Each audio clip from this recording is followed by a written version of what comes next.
Well, we were promised games and Sony absolutely delivered. The PlayStation 5 reveal was packed with exciting and surprising announcements. So I wanted to go through what we saw and give some of my thoughts on the future of gaming. So before I delve into the games, I just want to talk quickly about what we saw from the actual console itself. The design is interesting. I actually don't hate the shape. It's got kind of a futuristic look to it, but I have to say I'm not crazy about the color. I think there's just a bit too much white. Now I get that Sony wanted to make it visually distinct, but aesthetically I think it just feels a bit inconsistent with previous models. Now there's no doubt we're getting an all black version at some stage, but as someone who's probably going to pick up the console at or around launch, I think it's something I'll just have to learn to love. Surprisingly, there's actually going to be two models available at launch, one with a 4K Blu-ray disc drive and one with no disc drive at all. The digital version definitely looks nicer, it's more symmetrical, with the drive on the disc-based model kind of sticking out of the side. Presumably there's going to be a price difference between the models, but we actually don't know for sure because shockingly we didn't actually get a price. And not only did we not get a price, we didn't even get a release date. And because there's no release date, none of the games announced have release dates either, which is a bit unfortunate. Coming out of the reveal, I was hoping we'd have a clear sense of what the launch for the console would look like, and we didn't really. But while the details on the console were a bit disappointing, one thing that definitely didn't disappoint was the games. Sony came firing out on all cylinders, with 9 first and second party announcements.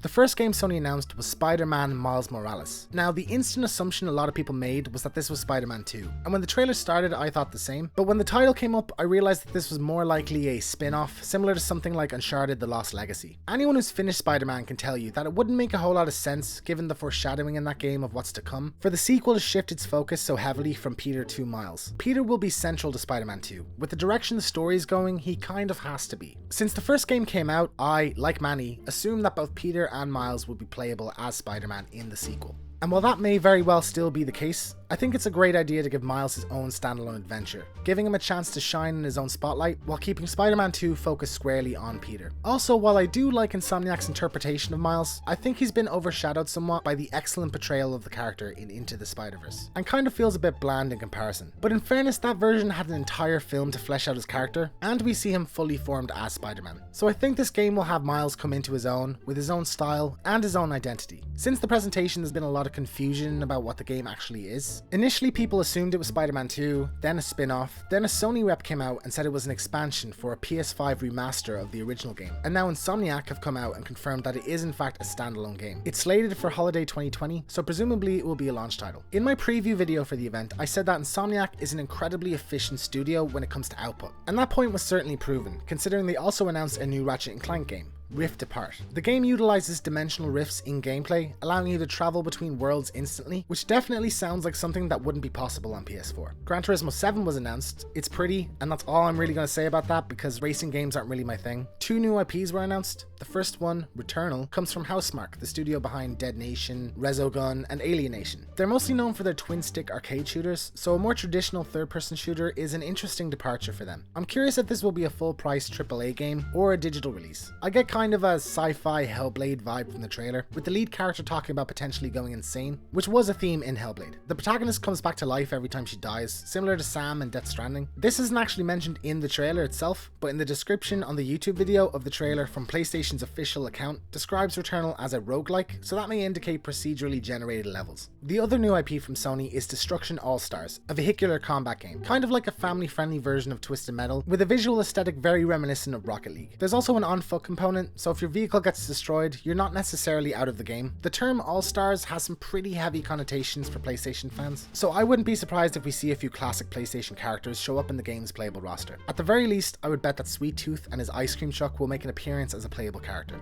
We had 2 more child-friendly games announced, the first being Sackboy: A Big Adventure. This seems like Sony's kind of answer to Super Mario World, sort of a departure from the creation aspect of the Little Big Planet games. The second was Astro's Playroom, a spin-off of the PSVR title Astrobot Rescue Mission. Something that surprisingly wasn't mentioned in the reveal was that this game comes preloaded with the console, which you think is something that Sony would want to communicate more clearly. Though I think the fact that it's free probably means it's a smaller 2 to 4 hour experience. The Demon's Souls remake from Bluepoint Games was also announced, which was probably the worst kept secret in the industry. It makes a lot of sense. There's probably a huge chunk of the From Software fanbase who missed out on Demon's Souls. It's the only Soulsborne game to not make the leap to PS4, and since it's such a dedicated community, I think it's a smart move to attract them. Closing the show was the only game I was 100% confident confident we would see, and that was Horizon 2 Forbidden West. We got a cinematic trailer, but there's definitely some gameplay implications we can take from it. The first thing we see is that animals have returned to the world, which likely indicates a new ecosystem, with animals and machines coexisting and conflicting, something we'll probably see as we explore the open world. That may also mean that animals can be hunted for crafting materials just like the machines in Zero Dawn. There's a few new environment types we see, with tropical beaches and a vast desert. Underwater exploration is also a new feature. Aloy has a breathing apparatus, so hopefully we can explore underwater ruins at our own leisure, and coming to the surface to breathe won't be something we have to worry about. We see a few new machine types. There's now a pterodactyl style machine, a massive turtle machine, and of course the mammoths. With a focus on underwater exploration, I'd imagine there's going to be a shark style machine too. We get a look at Silence, seemingly using Hades to convert machines into his army. And as we see in the shot of the mammoths, human enemies will also be fighting alongside machines, something that we didn't see in the first game. One thing that struck me as a bit odd is that the character model for Aloy is identical to the first game.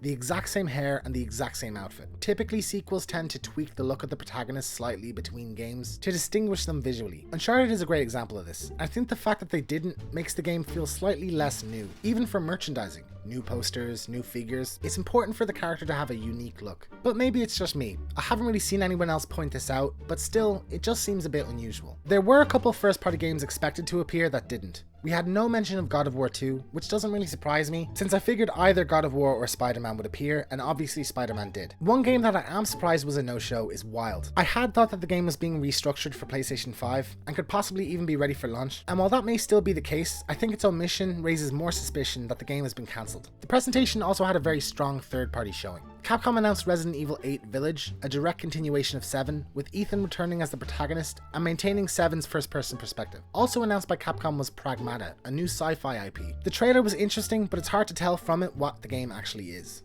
Square Enix also announced 2 games. Hitman 3 is coming in January, and we got a glimpse of a level in Dubai, and Project Athea, a PlayStation 5 exclusive, which seems to be an action game where you play as a witch or a sorcerer of some kind. Arcane, the studio behind Dishonored, announced Deathloop, a first-person shooter about assassins stuck in a time loop. The game can be played both solo and with other players, and the gameplay we saw is very reminiscent of Arcane's previous work. We also got gameplay trailers for NBA 2K21, Ghostwire Tokyo, and Godfall. There were also a few very interesting looking smaller titles. Some of the standouts were Kena Bridge of Spirits, which looks like a cross between a Pixar and Studio Ghibli movie, and that's a timed console exclusive. Little Devil Inside, which is also very Ghibli-esque. A new Oddworld game, Soulstorm, also got a gameplay trailer. And Bugsnax, the new game from the Octodad developer, which, in keeping with their style, seems very bizarre and wacky. Probably the most controversial announcement actually came at the beginning of the show. Rockstar announced that GTA 5 is coming to PS5. This has kind of been met with a big collective sigh from everybody. At this stage, many people feel that Rockstar is milking GTA 5 and should move on from it. The PS2 received 3 native GTA games, as well as 2 PSP ports. The PS3 got 2 native games, and the PS4 didn't get any. So a lot of people are taking this news as a sign that Rockstar is in no hurry to develop a new game in the series. Honestly, a port of any other Rockstar game like Red Dead Redemption 2 or even GTA 4 probably would have been more well received. Though I think the reception to this may grow more positive when Rockstar announces what they're actually adding to it. It's been advertised as expanded and enhanced, so that may indicate the port will include the much requested single-player DLC. At the very least, I would expect all of the vehicles and guns from online to be ported over to the campaign, and hopefully the casino from the Diamond Casino heist. Interestingly, GTA Online will be available separately, free for PlayStation 5 players for the first 3 months. And on top of this, PS4 players will receive $1 million in-game dollars every month until the PlayStation 5 version launches, which is the equivalent of 17 to 18 real-life dollars, which is sure to entice a lot of people to dip back in. So there was a huge amount of variety in what we were shown in the reveal, and while the lack of a release date and price is disappointing,